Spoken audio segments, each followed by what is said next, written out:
लीजिए सुनिए रविन्द्रनाथ टैगोर के लिखे उपन्यास चोखेर बाली के हिंदी अनुवाद आंख की किरकिरी का भाग 47 मेरी यानी समीर गोस्वामी की आवाज में। बिहारी जब पश्चिम में घूम रहा था तब वो अनुभव करने लगा था कि किसी एक काम में बिना लगे उसे शांति नहीं मिल सकती। यही सोचकर उसने कलकत्ते के गरीब क्लर्कों की चिकित्सा और शुश्रूषा का भार अपने ऊपर लिया है। ग्रीष्म ऋतु में छोटे गड्ढे की मछली जैसे कीचड़शुदा कम पानी में फड़फड़ाकर दम तोड़ती है, कलकत्ते के गली निवासी अल्प उपार्जनक्षम परिवार भारग्रस्त क्लर्कों का वंचित जीवन भी ठीक वैसा ही है। उनकी दयनीय दशा पर बिहारी का हृदय बहुत दिनों से व्यथित रहता था।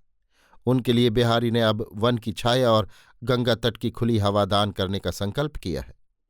कलकत्ते के उस पार बाली उत्तरपाड़ा में गंगा के किनारे उसने एक बगीचा लेकर चीनी बढ़इयों से उसमें छोटे छोटे सुंदर झोपड़े बनवाना शुरू कर दिया। किंतु उसका मन शांत नहीं हुआ। काम में प्रवृत्त होने के दिन ज्यों ज्यों निकट आने लगे त्यों त्यों उसका चित्त अपने संकल्प से विमुख हो उठा। उसका मन बार बार यही कहने लगा कि इस काम में कोई सुख नहीं, कोई रस नहीं, कोई सौंदर्य नहीं, ये केवल शुष्क भार मात्र है। काम की कल्पना ने बिहारी को इसके पहले कभी भी इस तरह क्लेश नहीं दिया। एक दिन था जब बिहारी को विशेष किसी चीज की जरूरत नहीं थी। उसके सामने जो भी कुछ आता था उसमें वो अनायास ही अपने को लगा सकता था। अब उसके मन में कैसी तो एक भूख सी पैदा हो गई है। पहले उसे मिटाए बिना उसका और किसी बात में मन ही नहीं लग रहा है। पहले के अभ्यासवश वो काम छेड़ता जरूर है, पर दूसरे ही क्षण सब छोड़ छाड़ कर छुटकारा पाना चाहता है।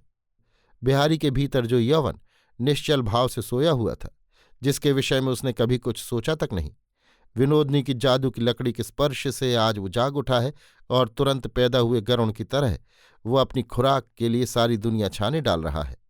इस क्षुधित प्राणी के साथ बिहारी का पहले कोई परिचय नहीं था, किंतु अब उसके मारे वो हैरान परेशान है। अब वो कलकत्ते के क्षीण जीर्ण अल्पायु क्लर्कों को लेकर क्या करेगा। आषाढ़ की गंगा सामने से बही चली जा रही है। गंगा के उस पार नीले मेघों की घनघटा घने वृक्षों के ऊपर भार से झुकी आ रही है। संपूर्ण नदी तल फौलाद की तलवार की तरह कहीं उज्ज्वल कृष्ण वर्ण धारण किए हुए है तो कहीं आग की तरह चमक चमक उठता है। नवीन वर्षा के समारोह पर ज्यों ही बिहारी की दृष्टि पड़ती है त्यों ही उसके हृदय का द्वार उद्घाटन करके आकाश के इस नील स्निग्ध प्रकाश में न जाने कौन तो अकेली निकल आती है।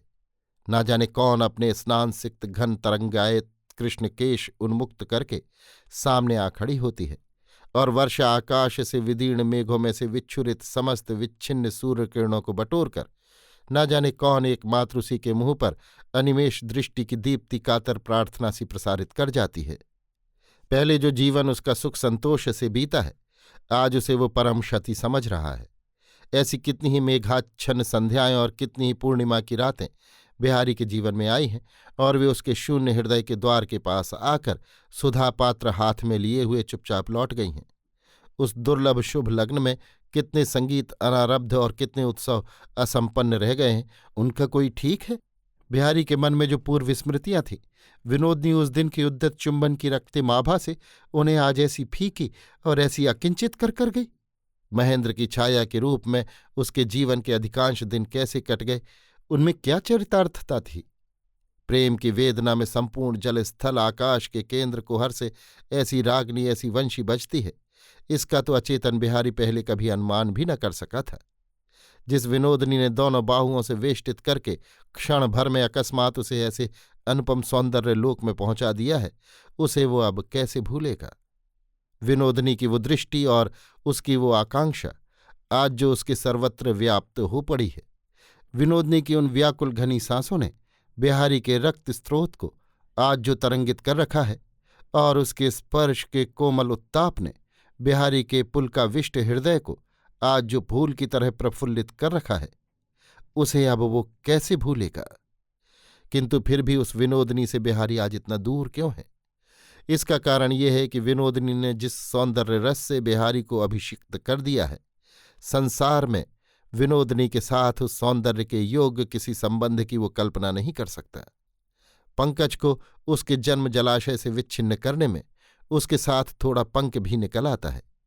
किस तरह उसे वो ऐसी जगह स्थापित कर सकता है जहां सुंदर विभत्स ना हो उठे।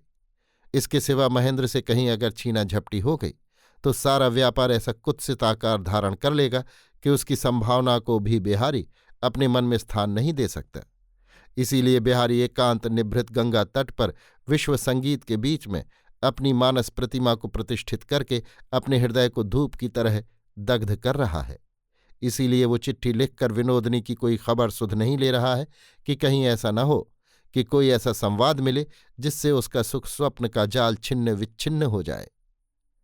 मेघाच्छन्न प्रभात में बिहारी अपने बगीचे के दक्षिण की तरफ फल से भरे जामुन के पेड़ के नीचे पड़ा पड़ा अलस भाव से गंगा की नावों का आना जाना देख रहा था। क्रमशः दिन चढ़ने लगा। नौकर ने आकर रसोई के बारे में पूछा तो बिहारी ने कह दिया, अभी रहने दो। मिस्त्रियों के सरदारों ने आकर कुछ विशेष परामर्श के लिए उसे काम देखने के लिए ले जाना चाहा तो उसने कह दिया, अभी नहीं, थोड़ी देर बाद। इतने में बिहारी सहसा चौंक उठा। देखा कि सामने अन्नपूर्णा खड़ी है। वो भड़भड़ाकर उठ बैठा और दोनों हाथों से अन्नपूर्णा के पांव पकड़कर जमीन से मस्तक लगाकर बहुत देर तक उन्हें प्रणाम करता रहा। अन्नपूर्णा परम स्नेह के साथ उसके माथे और पीठ पर अपना दाहिना हाथ फेरती रही और फिर अश्रु विजड़ित स्वर में बोली, बेटा बिहारी, तू इतना दुबला कैसे हो गया? बिहारी ने कहा, फिर से अपनी चाची का स्नेह पाने के लिए चाची। सुनकर अन्नपूर्णा की आंखों से झरझर आंसू झरने लगे। बिहारी ने चंचल होकर कहा, चाची, तुमने अभी खाया पिया नहीं होगा? अन्नपूर्णा ने कहा, नहीं, अभी मेरा समय नहीं हुआ।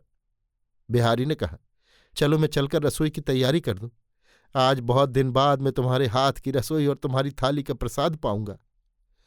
महेंद्र और आशा के संबंध में बिहारी ने कोई बात ही नहीं छेड़ी। अन्नपूर्णा ने एक दिन अपने हाथ से बिहारी के लिए उधर का दरवाजा बंद कर दिया था। अभिमान के साथ बिहारी ने उस निष्ठुर निषेध का पालन किया है।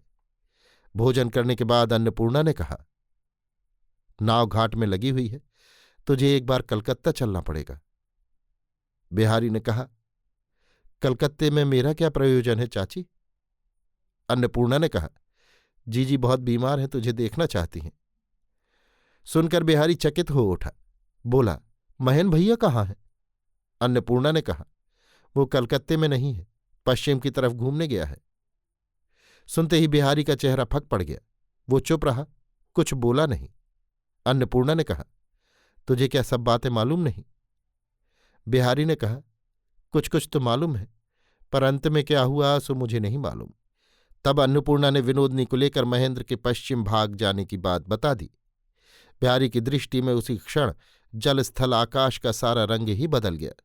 उसके कल्पना भंडार में संचित संपूर्ण रस क्षण मात्र में तिक्त हो उठा। तो क्या मायावनी विनोदनी उस दिन की संध्या बेला में मेरे साथ महज एक खेल खेल गई? उसका वो प्रेम का आत्मसमर्पण महज एक छल था? वो अपना गांव छोड़कर निर्लज्ज भाव से महेंद्र के साथ अकेली पश्चिम भाग गई? धिक्कार है उसे और धिक्कार है मुझे। मैं मूढ़ हूं जो एक क्षण के लिए भी मैंने उसका विश्वास किया। हायरी मेघाच्छन्न आषाढ़ की संध्या, हायरी वर्षांत की पूर्णिमा रात्रि, तुम्हारा इंद्रजाल इतनी जल्दी कहाँ बिला गया? अभी आप सुन रहे थे रवीन्द्रनाथ टैगोर के लिखे उपन्यास चोखेर बाली के हिंदी अनुवाद आंख की किरकिरी का भाग 47 मेरी यानी समीर गोस्वामी की आवाज में।